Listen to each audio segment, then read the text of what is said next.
Hello students, today we are going to discuss our next topic of pedagogy of mathematics, that is history of mathematics. गणित का ऐतिहासिक विवरण क्या है, मतलब इसका ऐतिहासिक डेवलपमेंट, विकास, उसका उन्नति इसकी कैसे हुई थी।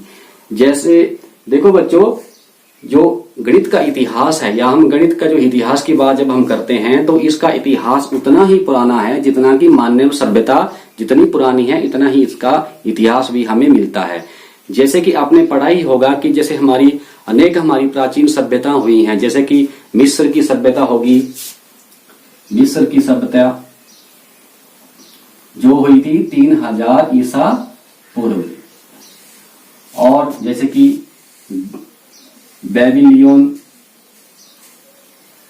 बेबीलोन जो हुई थी 1700 ईसा पूर्व से लेकर 300 ईसा पूर्व तक हुई थी। और जैसे ग्रीस की सभ्यता है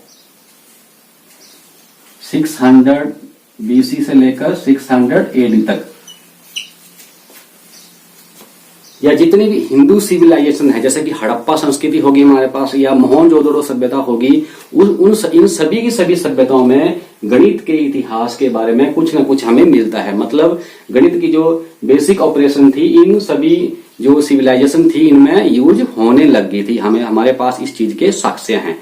परंतु जब हम अपने देश की बात करते हैं, हम अपने भारत देश की बात करते हैं तो गणित को एक बहुत ही महत्वपूर्ण स्थान दिया गया था। मतलब गणित की जो जानकारी थी या इसकी जो नॉलेज थी इसको बहुत ही इंपॉर्टेंस दी गई थी। सबसे पहले जो भारत में गणित का जो इतिहास का हमें मिलता है, साक्ष्य मिलता है हमें ऋग्वेद में इसका इसके साक्ष्य हमें मिलते हैं। और भी जो वेदांग गणित है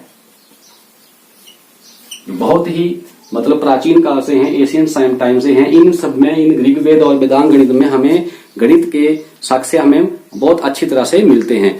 परंतु जब हम इसके इतिहास के बारे में विस्तृत जानकारी लेते हैं तो गणित का जो डेवलपमेंट स्टेज है या उसके जो गणित का इतिहास है उसको हम बेसिकली 5 भागों में डिवाइड करते हैं, मतलब या विभाजित करते हैं। जिसमें से सबसे पहला जो है आदिकाल। आदिकाल कहां से कब तक हुआ था हमारा, या इसको एंशिएंट पीरियड कह देंगे हम 500 ईसा पूर्व तक, ठीक है ना। और आदिकाल के अंतर्गत के अंदर दो भागों में और इसको डिवाइड किया गया था।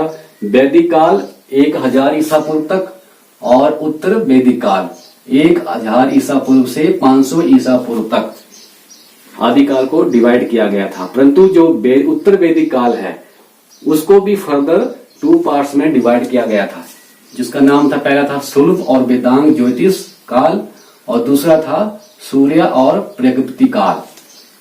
और जो सेकंड है इसका मेन जो काल है पूर्व मध्य काल 500 ईसा पूर्व से लेकर 400 ईसा तक, ठीक है ना।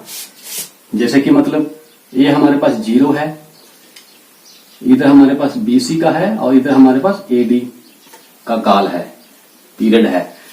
तो मतलब 500 ईसा पूर्व पीछे से लेकर 400 ईसा यहां तक इस काल को दिया गया है। और फिर इसके बाद मध्यकाल या इसको हम स्वर्ण काल के नाम से भी जानते हैं। इसका कालखंड क्या है 400 ईसा से लेकर फिर 1200 ईसा तक है इसका काल। फिर है इसके बाद उत्तर मध्यकाल। उत्तर मध्यकाल को हम कहां तक लेते हैं 1200 ईसा से लेकर 1800 ईस्वी तक। और फिर जो वर्तमान काल क्या है, वर्तमान काल को बताया गया है 1800 लेके 1800 ईस्वी के पश्चात जो भी है, मतलब जो आज तक जो काल चल रहा है उसको प्रेजेंट स्टेज कहा गया है। तो इस तरह से इसको डिवाइड किया गया है। एशियन पीरियड हो गया या प्री मिडिवल, मिडिवल पीरियड या post medieval period and present stage. तो इन 5 भागों में इसको बहुत ही मतलब अच्छे तरीके से डिवाइड किया गया है। परंतु बच्चों सबसे पहले जब हम आदिकाल की बात करते हैं तो इस काल में जो अर्थमेटिक के जो सारे के सारे जो बेसिक जो शाखाएं थी, जैसे अंक गणित हो गया, अर्थमेटिक, बीज गणित हो गया हमारे पास, अलजेब्रा, और रेखा गणित, इन सभी का आदिकाल में इसका विकास हो चुका था।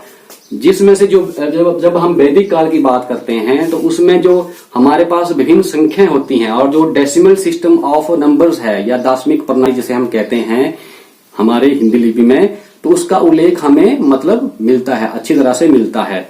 और भी जैसे कि कई शब्द ऐसे हमारे पास मिलते हैं जैसे कि त्रीणी, त्रीणी को 3 कहा गया था, द्वादश को 12, या फिर जो हमारे पास द्वादश को 12 या त्रिशत को, जैसे त्रिशत 300, तो इस तरह के शब्दों का हमें अच्छी तरह से इस काल में, वैदिक काल में इसका उल्लेख मिलता है। तो हम कह सकते हैं कि इस काल में जो हमारा डेसिमल सिस्टम है, डेसिमल सिस्टम जैसे कहते हैं हम, प्लेस वैल्यू सिस्टम जिसे कहते हैं हम, और जो हमारा जो शून्य की खोज इस काल में हो चुकी थी, जो इसकी जो मतलब बहुत ही बड़ी अभूतपूर्व क्या थी, इस काल की एक देन थी सारे विश्व के लिए। तो जो वैदिक काल में जो हमारे पास शून्य और इसकी डेसिमल सिस्टम की जो खोज होगी थी, इससे जो हमारा विज्ञान और गणित की अभूतपूर्व इसे कह सकते हैं प्रगति हुई इस कारण, ठीक है ना। और फिर जो इंडियन सिस्टम है, जो डेसिमल सिस्टम है, इंडियन प्लेस वैल्यू सिस्टम या डेसिमल सिस्टम है, ये फिर इंडिया से अरब गया, इंडिया से गया ये अरब देशों में, फिर अरब देशों से होता हुआ ये पश्चिमी देशों में चला गया, जो वेस्टर्न कंट्री है हमारी, वेस्टर्न कंट्रीज में उसमें ये चला गया।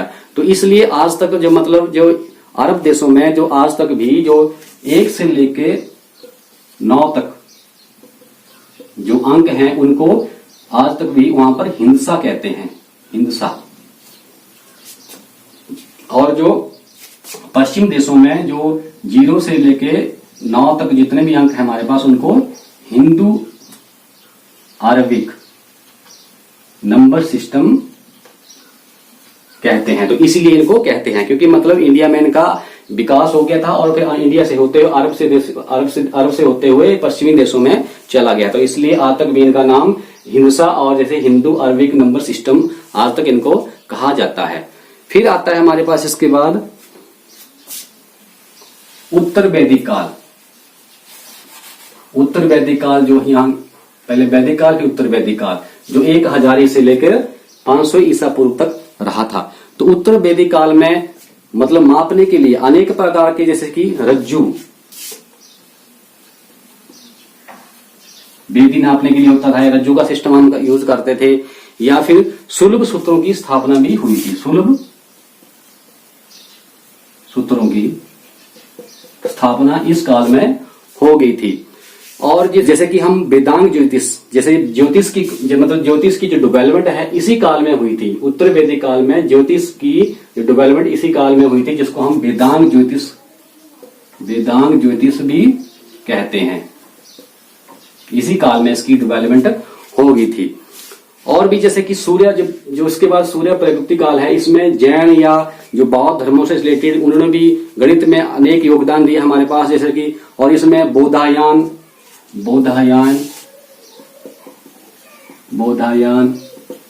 अगस्त्यायन, बोधायन हो गया, अगस्त्यायन हो गया, या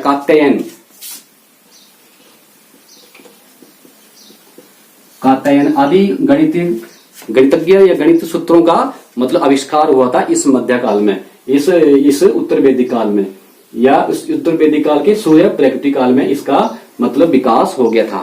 फिर हमारे पास इसके बाद आता है पूर्व मध्यकाल।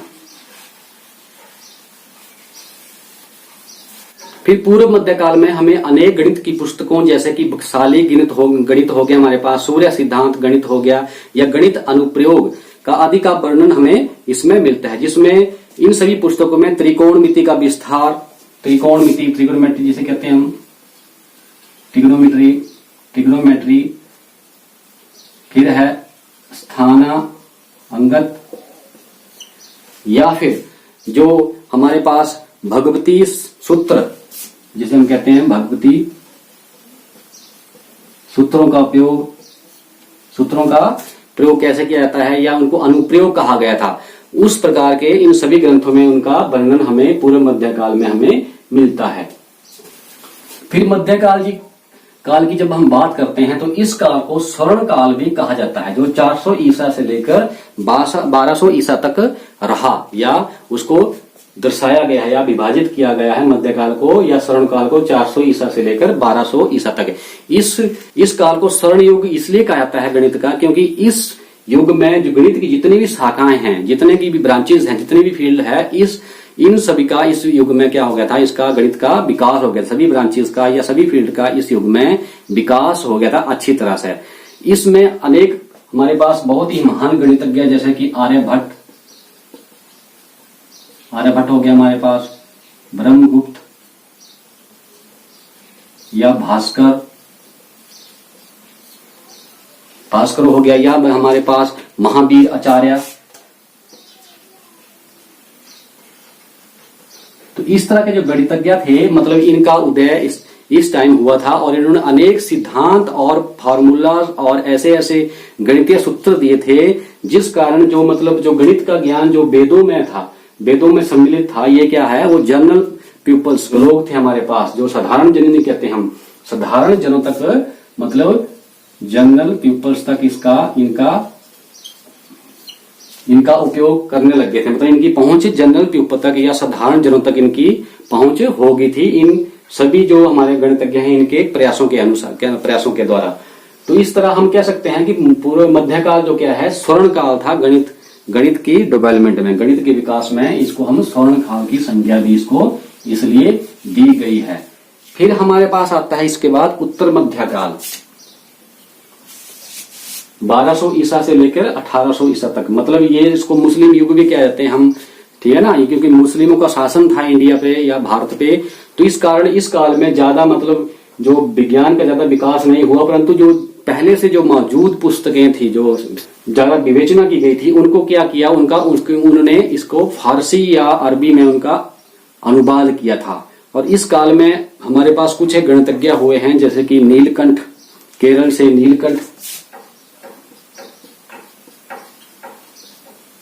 नीलकंठ हो गया हमारे पास, या फिर जो हमारे पास नारायण पंडित हो गया, कमलाकार या सम्राट जगन्नाथ, और इन्होंने भी गणित के जो क्षेत्र है उन्होंने बहुत ज्यादा योगदान दिया था इस काल में। उत्तर मध्य काल की जब हम बात कर रहे हैं तो जो इन सभी ने इनका योगदान दिया, जिसमें नीलकंठ का जया का सिद्धांत, जिसे हम कहते हैं जया का मान या जया का सिद्धांत, जया का मान, जिसमें से नीलकंठ ने जो केरल से थे, इन्होंने इसका मान, जया का मान दिया था, तो जो इसकी बहुत ज्यादा उपलब्धि थी इस काल की। फिर हमारे पास आता है वर्तमान काल। वर्तमान काल मतलब 1800 से लेकर अब तक या आज तक, या जो अभी काल चल रहा है उसको हम वर्तमान काल भी कह देते हैं। इस काल में गणित का जो एक अलग ही स्वर्ण युग, या मतलब कह सकते हैं हम कि नवीन जीवन इस युग को, मतलब गणित के युग को या गणित को मिला था इस युग में, क्योंकि इसमें जो अनेक रिसर्च और ऐसे अनुसंधान हुए थे, जिस जो मतलब या ऐसे जो गणित के प्रयोग हुए थे, अनुप्रयोग जिसे कहते हैं, या इनका ऐसा प्रतिपादन हुआ था जिसमें कि गणित का मतलब अद्भुत पर विकास इस युग में हुआ है और अभी तक हो रहा है। जिसमें से हमारे जो महान गणितज्ञ थे रामानुजम हैं, इनको आधुनिक काल के कहते हैं, वर्तमान काल के गणितज्ञ को कहते हैं। और भी हमारे इस काल के गणितज्ञ हैं, जैसे कि हमारे पास नरीश सिंह, बाबूदेव शास्त्री, या फिर सुधाकर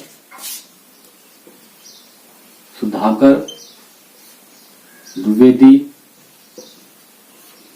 ठीक है ना, नरीश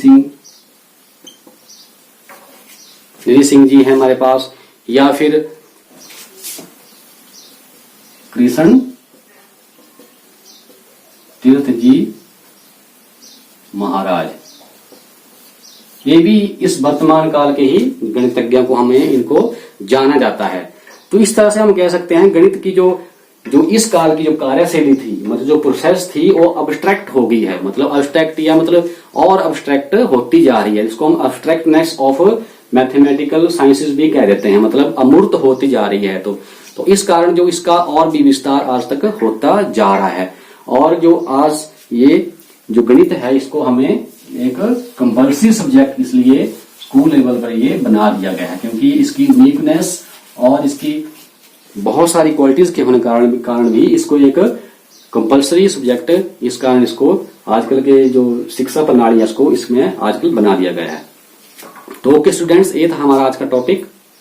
कल हम इसके संबंधित जो कंट्रीब्यूशन ऑफ इंडियन हिस्टोरिकल जो हमारे पास मैथमेटिशियन जैसे कि आर्यभट्ट हो गया, भास्कराचार्य हो गया या रामानुजम जो भी सिलेबस में उसके बारे में डिस्कस करेंगे।